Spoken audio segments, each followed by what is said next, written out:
Hey y'all, it's your girl Lady Mila. You know what time it is. Story time. Now, some of my stories are going to be for funny purposes. Some of them are just not. Some of them are for healing purposes, relieving off of my chest what I want to talk about.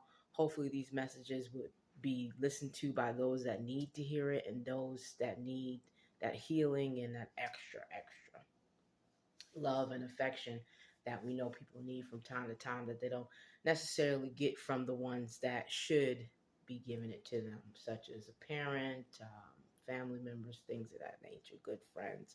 People just don't care. Um, One of the things I wanted to touch on was therapy. A lot of people think that therapy is helpful, and in some ways it is.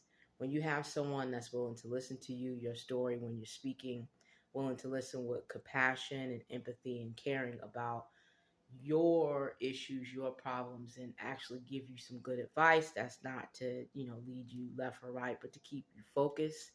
Um, so you won't fall back into the trap of having to cope with different substances or whatever it is that you choose to cope with, if you even choose to deal with it at all. Um, so, a little backstory about me. I've already shared this before. When I was a child, um, I was sexually molested by my mother's second husband. Um, And when I reached out to the authorities to get some help, the police is who I called at first, and they did an investigation. Of course, he lied, said he didn't do it, situations like that. And mind you, this was happening for years. When I spoke out about it, I got my ass whooped by my mom, trying to keep me quiet and keep her business in the house when all I was doing was seeking protection as a child, um, from an adult figure of some kind, because I wasn't getting it at home. When I became a teenager, I moved to the state of North Carolina from Connecticut. And during that time, I reached out and called the police again, because at this time he had moved on to his biological daughter, which is my sister. Um, because I guess, I had already cast out the bag, and usually pedophiles only like children anyway. Once you become a certain age, it's no longer attracted to you. And it's not something I wanted it to be. It's just something that, research shows that this is what happens, because they're already sick in the mind and they're not attracted to those that are growing. They're only attracted to children. So I reached out again once I found out it was happening to my sister, and the state finally stepped in and got an order of protection where he could not be alone with us, and everyone who came into contact, such as babysitters or into the home, had to know that he was a pedophile. My mother, she didn't want to press charges. She wanted to stay with this man. That's the decision that she made, and she made it very clear that if the choice was between him or me, that it was him. And she said it just like that. And it was very cold and very cruel and very callous. Um, Part of the protection order, since she wasn't going to press charges and we were no longer in the state of Connecticut, and they weren't going to prosecute him in a different state in which it didn't happen. And she was the guardian, so she had to be the one to prosecute on my behalf, which she did not want to do. And they made damn sure they didn't go back to Connecticut, so he would not get arrested. So what they did was they put him in counseling and put all these orders and protective things in place, put her in counseling, put me in counseling, and he could not be around my sister alone, me alone. And like I said, everyone had to know that came in contact with him that he was a sexual predator. Um, so, one of the things going back to the therapy thing that I had experienced when I was in therapy all those years, that I was ordered to go to by the state, is sometimes when you talk about your situation and you still have to go back to that same toxic environment, the therapy that they think is happening is not happening. In fact, it makes a person worse psychologically when you're telling your therapist, hey, I've been abused. I'm being abused at home. I'm being physically abused, whether it's sexually, whether it's, all these ass whoopings, whether I'm being verbally abused, spiritually abused. Because another thing too, he was a preacher.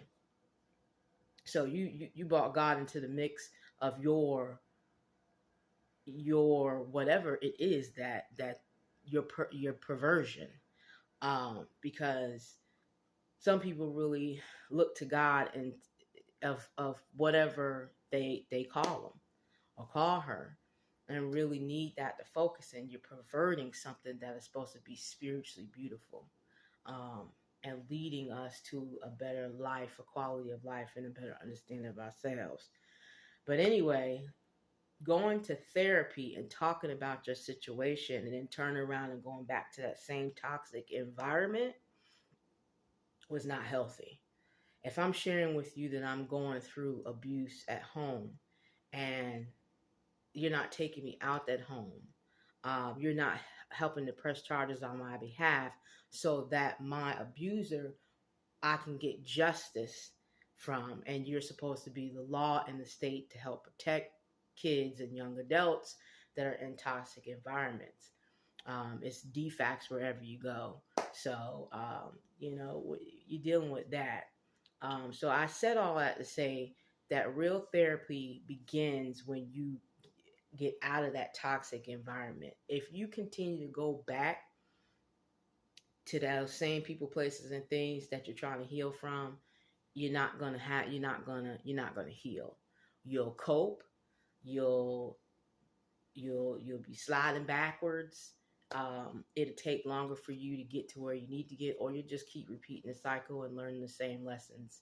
And those lessons will get tougher and tougher and tougher as you go on, because you're just repeating what you know is not healthy for you. So I just wanted to kind of share that with you on a personal side, getting to know me a little bit better on my Real Talk platform. And like I said, hopefully this message will help someone who is going through that right now. Sometimes the days are going to be better than others. Sometimes it's just going to be total shit. Sometimes they're going to be the happiest days of your life.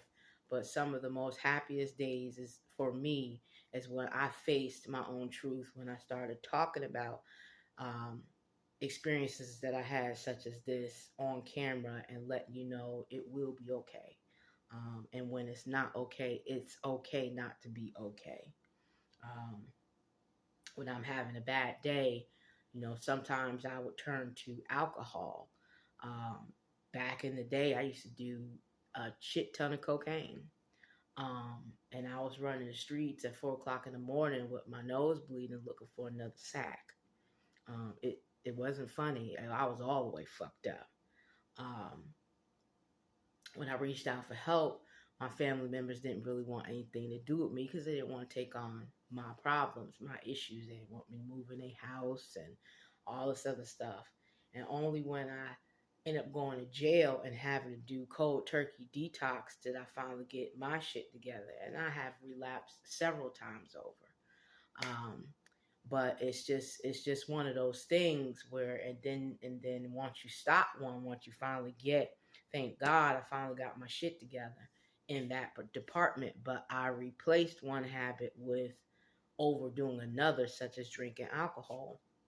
And it's led me to poor decisions.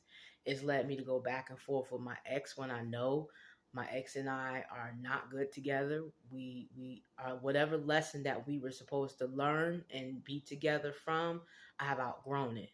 And you know, poor decisions, drinking and driving, hitting curbs and shit, and even catching a miss. Thank God it was a misdemeanor, and I didn't hurt anybody or myself, but even a DUI. So, I just want to share that on a personal level. Some of the things that I'm healing from right now, today. Some things that I've healed from, which is where I could talk about it, and talk about it in a calm manner. Because before, you could never. I probably would have been cussing the camera out like like it was that person that was right in front of me. But you get a better listening ear when you're real about it. So if you have to do what you're going to do that. But a better listening ear when you're calm, cool, and collective enough to speak in a way where um, it comes across as helpful instead of encouraging to be um, violent or upset. But just know that if you're ever upset, it's okay to be upset. Don't ever let someone tell you to get over it, let it go, um, and just dismiss and don't acknowledge your feelings. But also remember, you can't force someone to care about your situation because most people don't. Sending love and light. It's your girl. I hope you're having a great day, afternoon, and evening, and we shall talk some more. It's your girl, Lady Mila.